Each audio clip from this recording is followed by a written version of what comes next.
Namaste. Welcome to the Aghori Code. Today, we shall journey into a mystery that even the greatest rishis and scholars approached with reverence and awe. The mystery of time, or Kala, as understood in Aghori Sadhana and Sanatan Dharma. Time is not merely the ticking of a clock or the rising and setting of the sun. Time, in its truest essence, is a devata, a cosmic force, a manifestation of Mahakal himself, Lord Shiva. For the Aghori, time is not an enemy, not something to be feared or escaped, but a living energy that can be entered, dissolved, and transcended. The ordinary mind sees time as linear. We are born, we live, we die. Past, present, future appear to be separate. But in the vision of the Aghori, time is cyclical, endless, like the serpent Ananta devouring its own tail. Just as day and night return, just as the seasons repeat, so too do the yugas turn upon themselves. The four yugas, Satya, Treta, Dvapara, and Kali, are but breaths of Brahman. One breath in, one breath out, and millions of years pass in the human sense. The Aghori meditates on this truth until it pierces his very being. He knows that what we call now is only a fragment of an infinite dance, and to be attached to this fragment is the root of bondage. In Aghori wisdom, Kala is not merely a measurement, it is a devourer. Time eats everything.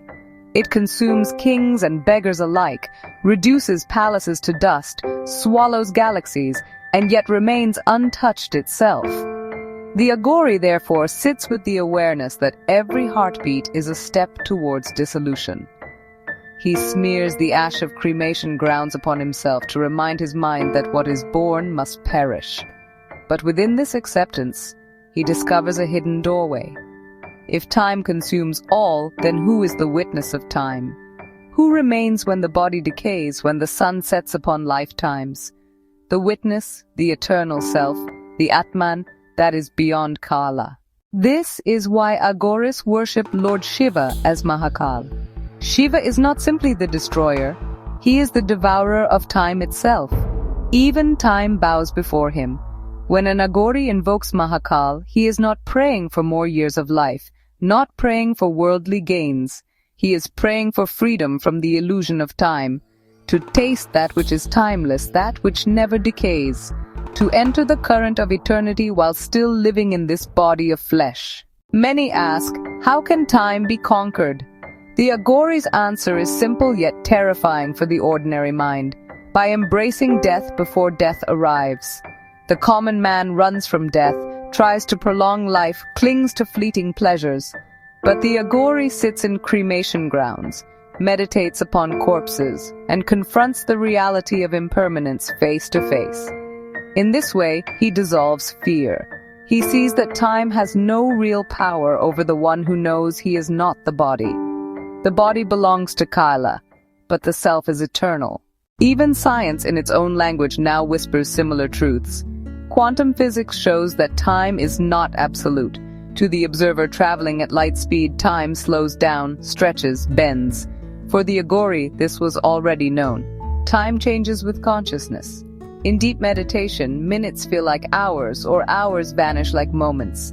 In samadhi, time ceases altogether. The yogi sits for days, yet feels no passage. Time is revealed as a construct of the mind, and when the mind is dissolved, time too dissolves. Another hidden teaching of the Aghoris is the connection between Kala and karma. Each action is a seed planted in the soil of time. In the ordinary world, the fruit of karma is bound by time. It may sprout in this life or in the next, in days or in decades. But through certain sadhanas, the Aghori can accelerate or burn karmas instantly. Just as fire reduces wood to ash, the inner fire of Aghori tapas burns lifetimes of karma in moments. Time, which once was the binding rope, becomes the pathway to liberation. Aghoris also meditate upon Kala Bhairava, the fierce form of Shiva who guards the mysteries of time. In Kashi, it is said that without Kala Bhairava's permission, one cannot remain. His energy ensures that seekers confront the truth of mortality.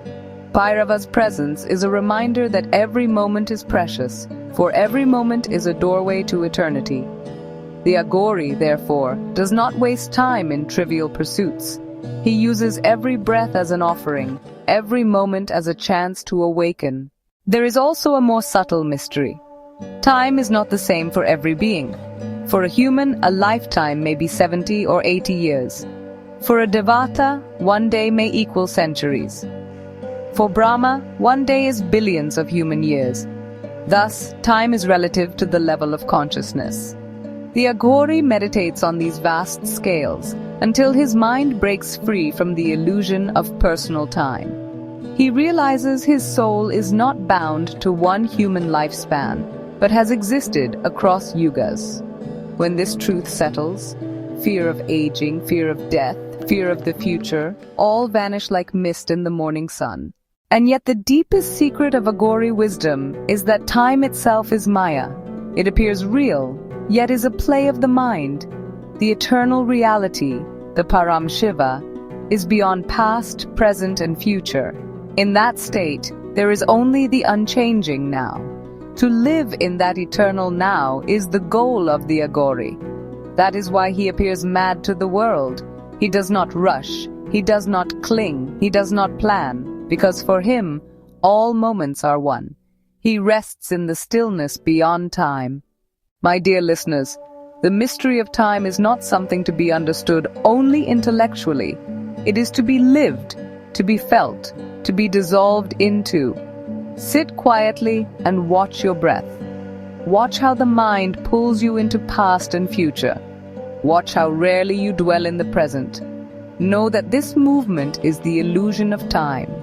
Slowly, gently, with practice, you will glimpse the timeless space within you. That space is your true home. That space is the gift of Mahakal. Remember this. You are not a slave of time. You are not the body aging, not the thoughts passing.